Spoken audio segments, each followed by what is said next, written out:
নমস্কার, আমি শঙ্কুর রয়েছি ইন্ডি নিউজ 24 থেকে। দেখুন, গতকাল মমতা বন্দ্যোপাধ্যায় অর্থাৎ বুধবার মমতা বন্দ্যোপাধ্যায় সুপ্রিম কোর্টে তিনি কিছু বলবার চেষ্টা করেছিলেন এবং তিনি বলেছেন অনেকে এটা নিয়ে নানা ধরনের, কেউ বলছেন গিমিক, কেউ বলছেন সস্তার রাজনীতি এরকম করা যায়, কেউ বলছে সস্তায় হাতে তালি কুড়োনো যায়, কেউ বা বলছেন উনি ইংরেজির একজন দোভাষী নিতে পারতেন, ওনার ইংরেজি বুঝলেন তো।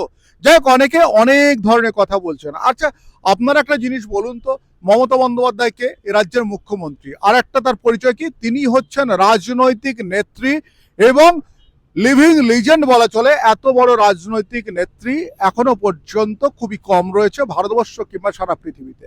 সেই মমতা বন্দ্যোপাধ্যায় তিনি জানেন যে 26-এ নির্বাচন রয়েছে, সেই নির্বাচনের আগে তাকে তার জায়গাটা ঠিক করে রাখতে হবে। আর তার জায়গাটা ঠিক করতে গেলে তাকে কি করতে হবে? তাকে ঠিকঠাক করে বাংলার মানুষের কাছে সুকৌশলে পৌঁছে দিতে হবে যে বাংলার মানুষের কিন্তু তিনি সবসময়ের জন্য মসিহা, এটা তাকে বোঝাতে হবে। আর অ্যাকচুয়াল দেখুন, গরিব মানুষ থেকে আরম্ভ করে সবাইয়ের কথা বলি, যে দেখুন অনেকে অনেক কথা বলছেন যে লক্ষ্মীর ভান্ডার, লক্ষ্মীর ভান্ডার, লক্ষ্মীর ভান্ডার। ভাবুন তো, আমাদের দেশের কথা বলছি, আমাদের দেশে যারা প্রান্তিক মানুষ তাদের ম্যাক্সিমাম রোজগার কত? 6 থেকে 12 হাজার টাকার মধ্যে। 6,000 থেকে 12,000 টাকার মধ্যে প্রতি মাসে।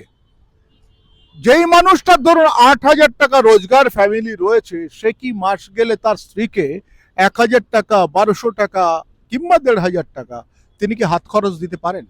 পারেন না। সেই বাড়ির মহিলা তার নাতি কিংবা ছোট ছেলেটি যখন দুপুরবেলা একটা আইসক্রিম ওয়ালা যখন রাস্তা দিয়ে যায় আইসক্রিম বলে ডাক দিয়ে, যখন বা কোনো একটা ফুচকাওয়ালা যায়, কিংবা যখন কোনো চানাচুরওয়ালা, বিস্কুটওয়ালা কিংবা মাথার হেয়ার ব্যান্ডওয়ালা যখন যায়, তখন সেই বাচ্চা ছেলেটি কিংবা মেয়েটি সে কিন্তু আবদার করে যে মা কিংবা ঠাকুমা আমাকে একটা কিনে দাও না। তিনি যখন কেনার জন্য প্রস্তুতি নেন, যখন দুপুরবেলা ঘুমোচ্ছে, খেটে এসে তার স্বামী ঘুমোচ্ছেন, ঠিক সেই সময় তাকে যখন ডাকতে যান যে দাও না 10 টাকা, দাও না 20 টাকা, তিনি কিন্তু মুখ ঝামটা দেন।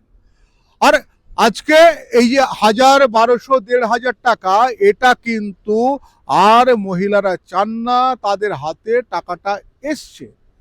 যে লোকটার 8,000 টাকা কিংবা 6,000 টাকা, 7,000 টাকা মাসে রোজগার, তার কাছে 1,000 টাকা কিন্তু অনেকটাই বেশি তার কাছে। হয়তো অনেকে যারা শহর কলকাতায় বসে আছেন কিংবা শহরের জায়গাগুলোতে বসে আছেন, যাদের হাতে প্রচুর টাকা আছে, তারা হয়তো এইটা অনুভব করেন না। আর এই যে টাকাটা রোজগার বললাম, 6 থেকে 12 হাজার টাকা পর্যন্ত রোজগার, এটা কিন্তু 65% বেশি মানুষের কিন্তু এই রোজগার রয়েছে, প্রান্তিক মানুষের। আর সেই মানুষগুলো এসআইআর এ কিন্তু সত্যি সত্যি তারা হচ্ছেন কি, তারা অপদস্থ হচ্ছেন, তারা ব্যস্ত হচ্ছেন। কিভাবে হচ্ছেন? এটা বিএলএ কিংবা বিএলও এদের জন্যই সাধারণত হচ্ছে। কারণ দেখুন, আপনাকে একটা কথা বলি, বিপিন, BIPIN আমরা বাংলায় লিখি, কিন্তু যখন নির্বাচন কমিশন ওটাকে করছে ভিপিন, ওরা লেখে VIPIN। কোন মহিলার বিয়ে হয়েছে, বিয়ে হওয়ার পর তার মানে শ্বশুর বাড়িতে, বাপের বাড়ির মানে পদবিটা থাকবে না, সে যখন পদবিটা চেঞ্জ করে তুলতে যাচ্ছে, তাকে বারবার ধরে হিয়ারিং এ ডাকা হচ্ছে, এবং ভুলগুলো ওই লোকগুলোর অজান্তেই কি করে কোন মেশিনারিতে হয়ে যাচ্ছে ফর্মগুলোতে, সেটা কিন্তু সহজে কেউ জানতে পারছে না। এই জিনিসগুলো তুলে ধরলেন কিন্তু সুনিপুণভাবে। কে তুলে ধরলেন? মমতা বন্দ্যোপাধ্যায় কালকে সুপ্রিম কোর্টে তুলে ধরলেন এবং তিনি সেটা বললেন। এই বলাটা, আচ্ছা মনে পড়ে আমাদের একজন মুখ্যমন্ত্রী ছিলেন, তিনি বিখ্যাত আইনজীবী সিদ্ধার্থ শঙ্কর রায়। তাকে কারোর মনে পড়ে? মানে আমি তো মানে আমার বয়স হয়ে গেল 50 বয়স, আমি এখনো পর্যন্ত তার সেই রকম কার্যকলাপ সম্বন্ধে কোনো কিছু জানি না, আমি কোনোভাবে হ্যাবিচুয়েট নয়। আমাদের ব্যারিস্টার ছিলেন জ্যোতি বসু, তিনিও পর্যন্ত যা যা করেছেন সেগুলো কি এখনো কেউ মনে রেখেছেন? এই প্রজন্মের কাছে তো সেটা তেমন কিছু ভাবে নয়।